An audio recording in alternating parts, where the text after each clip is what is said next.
Bonjour à tous, et oui on se retrouve donc dans cette vidéo actu de mon top 10 de Walt Disney World. J'ai déjà fait le flop 10, que je vous proposerai d'ailleurs dans les vidéos sur l'écran de fin.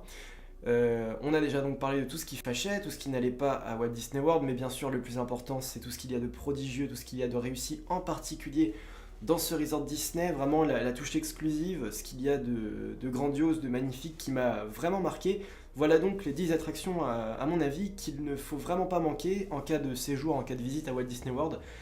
Privilégier en tout cas celle-ci. Mais je le rappelle, comme dans mon flop 10, ce top date d'il y a 6 mois et beaucoup de choses ont changé maintenant, en plus de 6 mois même, avec l'arrivée de nouvelles attractions, la fermeture de certaines autres.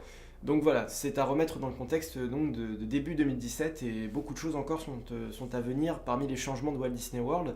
Mais cette visite en 2017 m'a vraiment marqué sur certaines attractions et je me dois de vous en faire part, donc voilà le début de ce classement. En 10e place, Walt Disney's Enchanted Tiki Room, qui est une attraction qui date maintenant d'il y a une soixantaine d'années. Elle avait cette particularité de mettre en relief une nouvelle technologie qui s'appelle l'audio animatronique. Et oui, c'est l'attraction Enchanted Tiki Room en Californie, puis ensuite dupliquée à Tokyo et en Floride, qui a mis au goût du jour l'audio animatronique, qu'on pouvait voir dans un premier temps dans Mary Poppins, la scène où elle a un petit oiseau qui vient se poser sur son doigt et qui va chanter avec elle. Ils ont décidé de réutiliser ce concept dans un espèce de spectacle où les oiseaux, en nombre beaucoup plus grand cette fois-ci, chantent et se mettent en action dans une salle enchantée avec aussi des tikis, donc des totems.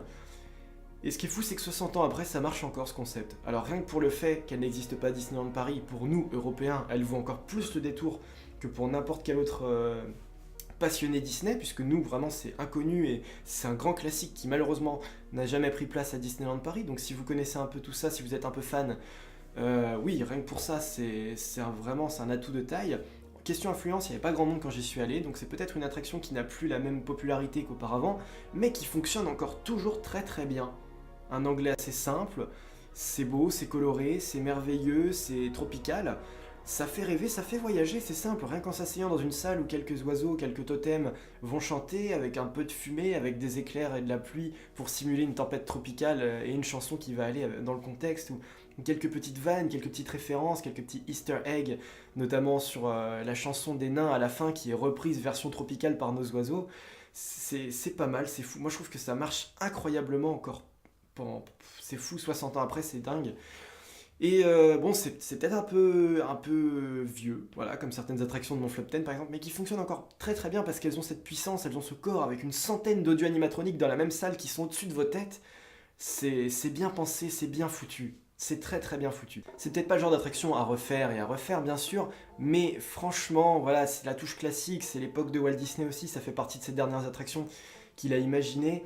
Et en guise d'hommage, non, ça fonctionne encore très bien, l'extérieur est aussi très beau, c'est une espèce de paillote tiki, vraiment ça fait voyager. C'est encore sympa à faire, vraiment. En 9ème position, Toy Story Midway Mania au Disney's Hollywood Studios.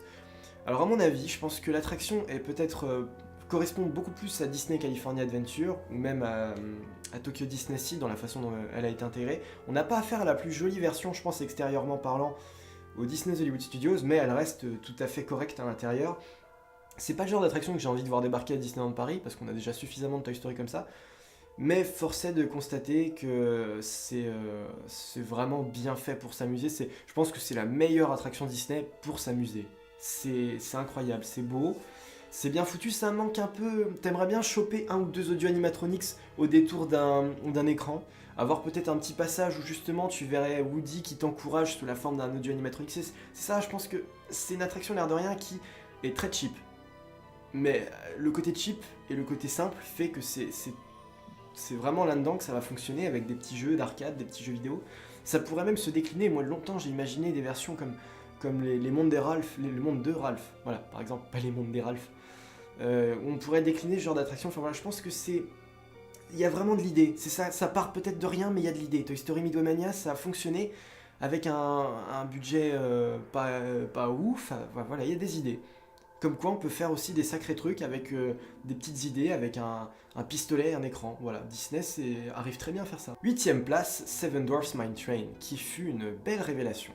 Au Magic Kingdom, quand je l'ai faite, c'est ces dernières générations. Là, je sens que je suis vraiment dans le futur, même avec cette attraction. par rapport à ce qu'elle propose avec ses nains en audio animatronique dernière génération, avec visage rétro-éclairé, ou enfin projeté, je sais pas, mais où vraiment là c'est terminé le latex des Pirates des Caraïbes avec les gestes qui font des visages qui se plient. Là cette fois-ci tout est projeté, et c'est vraiment un dessin animé en texture, enfin vous voyez de quoi je parle, en matière qui vous est présentée sous vos yeux. Alors le petit souci c'est que la partie coaster est vraiment très très, qui dit coaster, on est bien loin d'un train de la mine ou d'un Space Mountain en l'occurrence.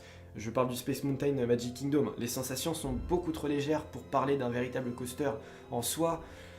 Ce serait presque un dark ride extérieur, un peu remuant, on va dire. Mais bon, mis à part la petite chute finale à la fin qui est sympathique mais qui est pas folle. Et la scène dans la mine est peut-être un peu courte, où on voit peut-être tous les nains d'un coup et c'est terminé. Il aurait été sympa par exemple qu'on voit les nains dans chacune des salles, ou alors qu'on voit 2 nains, enfin je sais pas, peu importe, mais là on a vraiment affaire à du Crush Coaster-like, en quelque sorte, où on a une partie DR très très très très courte, et une partie coaster là par contre, contrairement à Crush Coaster, qui est en plus de ça moins intéressante. Mais c'est exclusif, c'est nouveau, c'est devenu un standard je pense maintenant de qualité, puisque Shanghai l'a aussi. C'est sympa pour toute la famille, c'est vraiment beau, c'est peut-être un peu court, mais voilà, je pense que c'est vraiment un concept qui va... La file d'attente, bien que très longue, est vraiment belle. Je me sens dans le dessin animé, je me sens dans Blanche-Neige, dans la mine des 7 nains, avec la musique, les jeux d'ombre dans le lift, etc., etc. Je suis dans le dessin animé. Je suis même pas dans une attraction qui me retrace le dessin animé, je suis dans le dessin animé. Et c'est bien meilleur, je pense, que le vieux Dark Ride de Blanche-Neige, qui était peut-être un peu sombre. Retraçait beaucoup plus le film, mais peut-être un peu trop sombre, un peu trop dark. 7ème place, Many Adventures of Winnie the Pooh. Je sais pas trop pourquoi, mais cette attraction, je me disais, pour moi, ça restera l'attraction qui a enlevé Mr. Toad Wild Ride, qui était vraiment une attraction magnifique au Magic Kingdom. Bon, j'ai jamais faite, hein, elle a fermé bien avant que je vienne, en 97 je crois, voilà, mais c'était une attraction que tout le monde voulait vraiment voir conserver. Malheureusement elle a été enlevée pour mettre l'attraction Winnie l'ourson à la place. Et je me demandais ce que ça allait donner une fois à l'intérieur, parce que j'ai déjà eu l'occasion de voir des vidéos dessus. Et c'est une bonne surprise. Contrairement à ce que je pensais, c'est vraiment une bonne surprise. Il y a un petit peu de mouvement de véhicules et qui sont vachement plus prononcés, vachement plus présents que dans une attraction comme Ratatouille. Comme j'ai pu le dire sur le moment dans ma vidéo.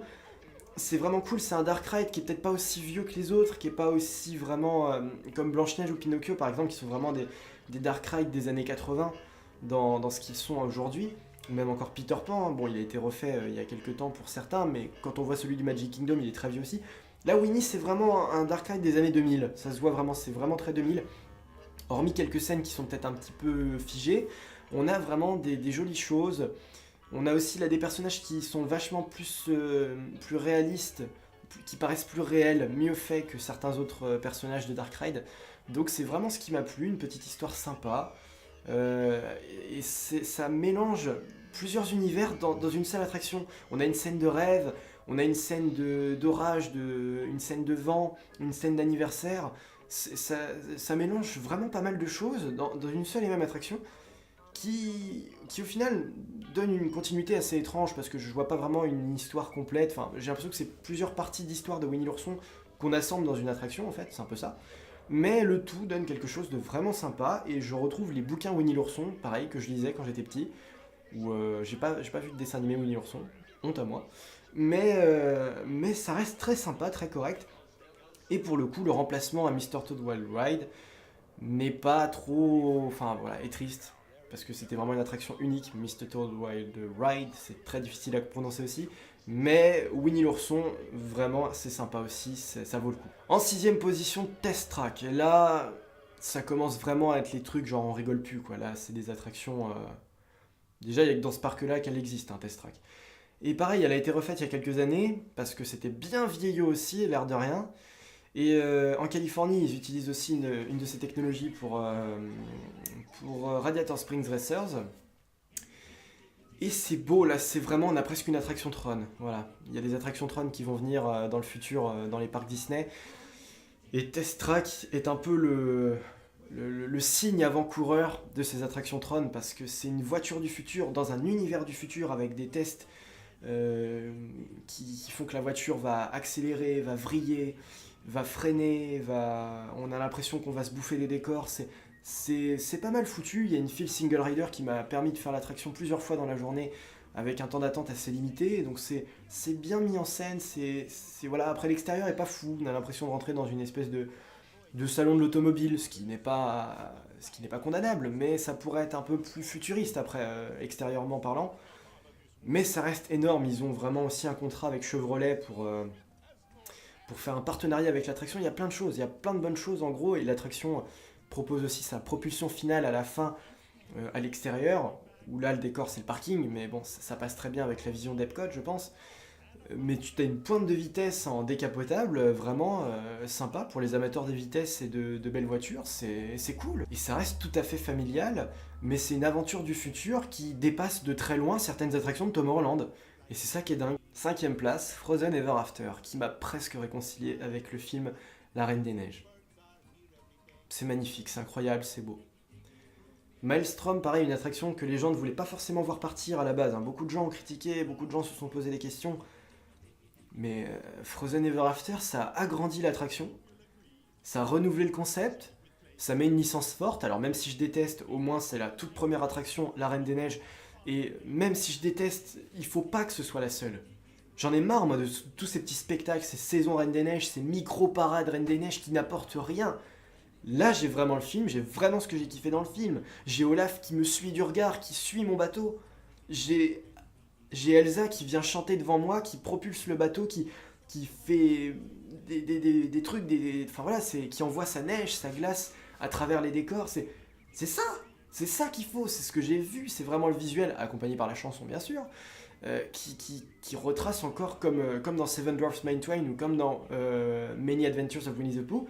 J'ai vraiment l'impression d'être sorti d'une attraction et je suis au cœur de quelque chose. C'est un micro Pirate des Caraïbes aussi. Et les attractions en bateau, moi je suis très fan de ça, quand il y a une petite chute ou quand les décors sont vraiment tout autour de vous et pas seulement devant ou sur le côté comme sur certains Dark Ride où voilà, t'es un peu enclavé. Là, il y a de l'espace, c'est beau, c'est grand, la file d'attente est un peu parc à bœuf aussi pour ce qu'on appelle les parcs à bœufs, c'est beaucoup de serpentins où t'en vois plus le bout. Mais elle est quand même belle, elle est sympa, tu te crois vraiment dans Arendelle à certains passages, c'est beau, c'est mignon, c'est une attraction vraiment qui redynamise Epcot d'une force.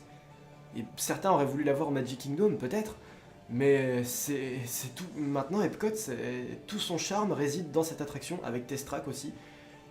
On en avait besoin, il y avait vraiment besoin d'une attraction comme ça, et on ne peut que se réjouir de voir Ratatouille arriver aussi à Epcot. Ils ont besoin de Disney dans ce parc, c'est un parc qui a vraiment besoin de Disney pour moi. Peut-être que c'est pas la vision voulue, mais il y en a besoin. La 4ème place, Tower of Terror. La Tour de la Terreur. C'est la meilleure là-bas, c'est incroyable, je pensais jamais la faire, c'est la grande révélation. C'est peut-être la 4ème place, mais c'est la grande révélation de ce séjour. Le dernier jour, je pensais pas la faire. À 17h, bim, j'y vais, j'ai pris mon courage à deux mains, j'ai fait cette attraction qui est la meilleure de toutes, qui est belle, qui est... Là, ça fait partie aussi des grands classiques, bon, qui sont pas si classiques que ça, une vingtaine d'années, mais voilà, c'est une attraction qui a été dupliquée, c'est un standard, ça fait partie de l'élite. C'est la représentation des studios, que ce soit Walt Disney Studios ou Disney's Hollywood Studios, c'est THE attraction. C'est le château enfin c'est l'équivalent du château au Walt Disney Studios. C'est beau, c'est grand, Sunset Boulevard, c'est magnifique. La perspective que j'ai pu avoir, la photo que j'ai prise, enfin j'ai été pris en photo par un cast member au coucher du soleil sur Sunset Boulevard avec le panneau Hollywood Tower Hotel qui grésille en vert, c'est... Au Walt Disney Studios, on a la Tour de la Terreur, ok, d'accord. On l'a différemment. Je dirais pas en moins bien, oui c'est le cas, un peu moins bien, mais j'arrive quand même à la savourer. Mais voilà, ça c'est la reine des Tours de la Terreur, c'est la déesse, la première, la grande, la majestueuse, voilà.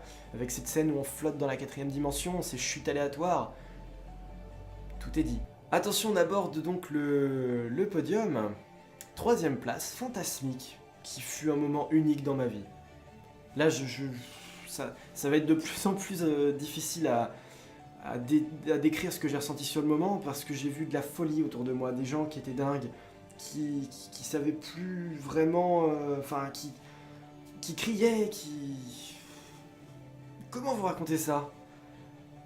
voilà, qui célébraient Mickey, qui célébraient la magie, qui laissaient leur joie éclater, leurs rêves, leur passion, enfin voilà, leur émotion. Et j'ai fait pareil, voilà, littéralement j'ai fait pareil. Et j'ai vu le meilleur show Disney de toute ma vie, le meilleur show nocturne, le meilleur spectacle. J'ai jamais vu quelque chose d'aussi incroyable. Avec Mickey, comme dans Fantasia, qui envoie des couleurs, enfin des étoiles sous la forme de feux d'artifice bien sûr. La scène Pocahontas qui est vraiment réussie. Et c'est la plus vieille des versions. C'est là qu'on peut peut-être aussi remettre en cause aussi certains trucs, parce que c'est grand, c'est beau, c'est magnifique, et c'est là aussi le spectacle nocturne par évidence Disney, que nous sommes là aussi les seuls à ne pas avoir, donc ça donne encore plus envie pour nous Européens de découvrir un tel spectacle qui est là depuis un petit bout de temps et qui n'a jamais été détrôné par autre chose.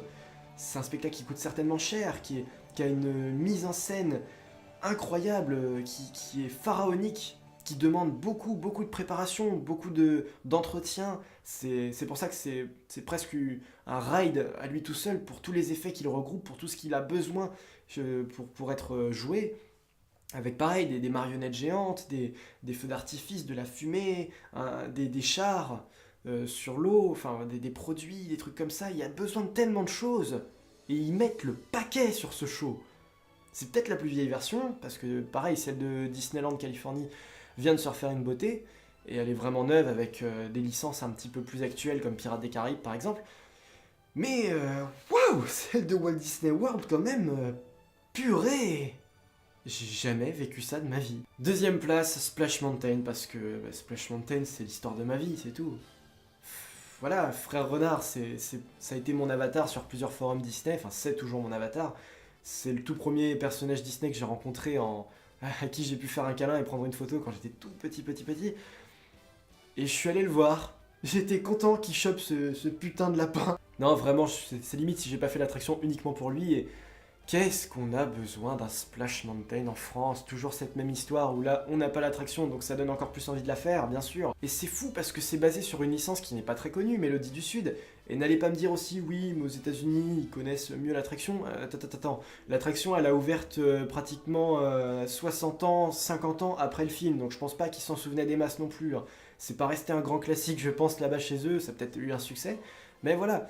Donc, ouais, Splash Mountain, là-dessus, je vais faire mon fan casse-couille qui regrette pas mal de choses et qui veut son Splash Mountain, mais oui, clairement, c'est là que tu te dis que même un Western River Expedition, par exemple, il nous faut une attraction en plus avec un bateau et des chutes et peut-être un vrai splash à la rigueur qu'on pourrait désactiver l'hiver pour pas être mouillé, mais on a besoin de ça.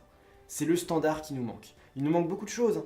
Il nous manque beaucoup de choses à Disneyland Paris, mais ce genre d'attraction à Frontierland, ça manque, c'est beau, c'est bien fait, là aussi ça met le paquet.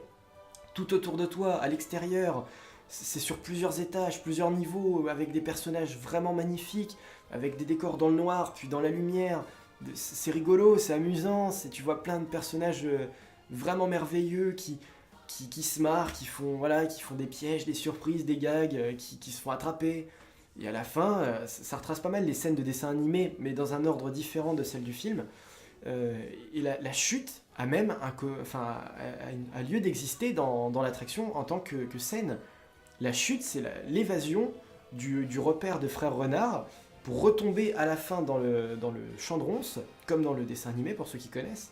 Donc la chute, c'est l'évasion pour revenir à la fin de l'attraction chez le lapin qui a réussi à s'enfuir comme nous et ne pas se faire manger par le renard. Donc c'est simple, c'est con, mais la première fois que j'ai vu cette attraction en vidéo, j'étais sur le cul, et quand je l'ai faite, j'étais aussi sur le cul. C'est fou, c'est dingue. Il n'y a pas d'autre chose à te faire. Je l'ai faite je sais pas combien de fois, pratiquement 10 fois sur un séjour. Donc voilà, j'ai adoré. Et enfin, là, on pourra pas faire mieux. Là, c'était... mais ça, j'en ai rêvé la nuit. C'est pareil, je l'ai faite pas loin de 10 fois aussi. Haunted Mansion. Là, je suis amoureux. C'est pareil, hein, je vous l'annonce, je vais retourner sûrement à Walt Disney World. C'est pas encore sûr, mais voilà, autant vous le dire, c'est l'occasion de vous l'annoncer. C'est en grande partie pour cette attraction. Déjà que j'adore Phantom Manor, c'est pas mon attraction préférée à Disneyland Paris, mais j'adore. C'est énorme. Mais alors celle de Walt Disney World, nom de Dieu. C'est riche. Moi, je suis beaucoup plus fan de la scène du cimetière que de notre Phantom Canyon, personnellement, parce qu'il y a beaucoup plus de personnages. C'est vachement plus fantomatique que Phantom Manor, paradoxalement. Phantom Manor est vachement plus monstrueux en fait, avec une histoire tragique mais beaucoup plus monstrueux. Là c'est pareil, c'est une des dernières attractions imaginées par Disney, enfin Walt Disney en personne, et tout autour de toi ils savent te mettre une ambiance, un décor qui te fait rêver, mais vraiment, quand je vous dis, j'en ai rêvé la nuit, plusieurs fois, avant de partir à Walt Disney World, j'ai rêvé de l'attraction, de comment j'allais la découvrir, de ce qui allait se passer, de ses personnages, de la mise en situation. Et même si, là, pour le coup, la ressemblance est vraiment frappante avec Phantom Manor, je dis, pourquoi t'aimes bien cette attraction? Parce que la moitié ressemble à Phantom Manor, certes, mais Phantom Manor, vous savez ce que c'est, les gars. Vous savez que c'est une attraction qui est vieille comme le monde, qui tombe en décrépitude, qui a besoin de son update. Ça, je l'ai dit sur le moment. Walt Disney World, c'est updaté. C'est une version 2017, avec des yeux qui flottent dans le noir, des respirations vraiment cheloues qui me foutent mal à l'aise quand je passe dans le noir avec ces yeux qui me regardent, avec ces Hitchhiking Ghosts à la fin qui montent dans mon Doom Buggy, viennent dire que je viens de France avec une pancarte qu'ils ont lu sur mon Magic Band. Je suis émerveillé sur le cul. Et j'ai eu qu'une seule envie, une fois en être sorti, la refaire, pas 2 fois, pas 3 fois, au moins une dizaine de fois. Et c'est ce que j'ai fait. C'est grandiose. Voilà comment prendre une vieille attraction qui a là aussi 50 ans maintenant pratiquement, mais qu'on arrive toujours à te rendre futuriste, incroyable dans ses effets, dans sa présentation, dans sa mise en situation, dans ses gags, dans son univers qui est tellement, tellement réel, tellement beau, que tu peux presque toucher, sentir, admirer. Et bien voilà, la plupart de ces attractions dans ce classement, c'est ce qu'elles ont fait. Elles viennent à vous. Vous n'avez même pas besoin de venir à elles, d'essayer de comprendre un truc, ou d'essayer de faire une attraction seulement pour ses sensations, seulement pour quelque... C'est l'attraction qui va venir à vous. Il n'y a qu'à laisser faire. C'est elles qui sont venues me toucher, qui sont venues me... Waouh. Peu importe l'âge que vous avez, hein. J'ai visité Walt Disney World à 21 ans. Bon après on va pas se mentir non plus, faut avoir aussi la vraie passion Disney, voilà. Mais Walt Disney World recèle de bien des attractions qui ont leur mérite. Il y a quelques petites mentions honorables pour terminer ce classement. Allez, 2, on va dire 2 attractions, dont malheureusement l'une n'existe plus. Ouais, des attractions que j'hésitais à placer dans ce classement, qui n'en font pas partie malheureusement, mais la première c'est The Great Movie Ride. C'est vrai que c'est vraiment triste de perdre cette attraction, ça y est, elle a fermé, et je suis vraiment très content d'avoir pu la faire avant qu'elle ferme. Une attraction qui souffrait de bien des problèmes malheureusement. Comme je l'avais dit dans la conclusion de l'épisode 4, le problème c'est qu'elle s'arrête, la visite cinématographique de cette attraction, aussi belle soit-elle, s'arrête aux années 90. Et il aurait fallu renouveler, il fallait pas attendre, il fallait essayer de trouver des contrats avec d'autres maisons de production, essayer de renouveler un peu MGM ou quoi, fallait chercher, fallait essayer de se creuser les méninges pour redynamiser cette attraction, toujours en gardant cette visite au cœur de Hollywood et de ses films, mais malheureusement c'est pas ce qu'ils ont choisi de faire, donc elle a fermé. J'aurais dû la faire 2 fois, même je l'ai faite qu'une fois. Si j'avais vraiment su qu'elle fermerait, parce que je ne savais pas sur le moment, je l'aurais faite une 2e fois. Mais bon, voilà. Et quant à la seconde, c'est Expedition Everest, qui était une super bonne attraction à Disney's Animal Kingdom. Et c'est l'attraction que j'ai pu faire aussi le plus de fois à Disney's Animal Kingdom, 8 fois je crois. Merci à sa single rider. C'est pas une attraction qui a beaucoup de décors, mais le simple fait de partir en arrière, c'est là-bas que j'ai découvert ce concept d'attraction, ce concept de coaster. C'est réussi, c'est grand, ça va haut quand même. Il y a un très très beau décor, une très très belle montagne, une petite légende. Elle aurait très largement mérité sa 10e ou 9e place. C'est aussi une exclue de Walt Disney World. Un coaster semi-familial, allez disons, c'est un train de la mine un peu plus ouf quand même, hein, voilà. Mais très très bonne attraction, vraiment à faire aussi. Voilà donc pour ce classement top 10 de Walt Disney World, j'espère que j'aurais pu vous en apprendre un petit peu plus sur certaines attractions et vous donner peut-être l'envie de les faire. N'hésitez pas à me dire si vous êtes d'accord avec ce classement et quel pourrait être le vôtre également comme dans ma vidéo de Flop 10, voilà. Donc merci à vous d'avoir suivi cette vidéo actu, on se retrouve bientôt pour la critique. Ah bah non, j'ai déjà sorti, j'allais dire la critique de Coco mais normalement je vous l'ai déjà sorti. Pour d'autres critiques comme Jumanji, Star Wars, Les Derniers Jedi, et aussi pour une vidéo actu voilà, qui a été un peu retardée, mais voilà, concernant les nouvelles séquences du 8e épisode de Star Wars à l'intérieur de Star Tours. Voilà, on parlera de tout ça, donc une fin d'année bien remplie, et bien sûr on approche aussi des classements de films, puisque là je viens de faire mes classements attractions. Il y a les 7 merveilles et les 7 plays qui vont arriver début janviie. Voilà, merci à vous encore une fois, et on se dit à la prochaine. Salut à tous. In the tiki tiki tiki tiki tiki room, in the tiki tiki tiki tiki tiki room, all the birds sing word and the flowers croon. In the tiki tiki tiki tiki tiki room, welcome to our tropical hideaway, you lucky people, you.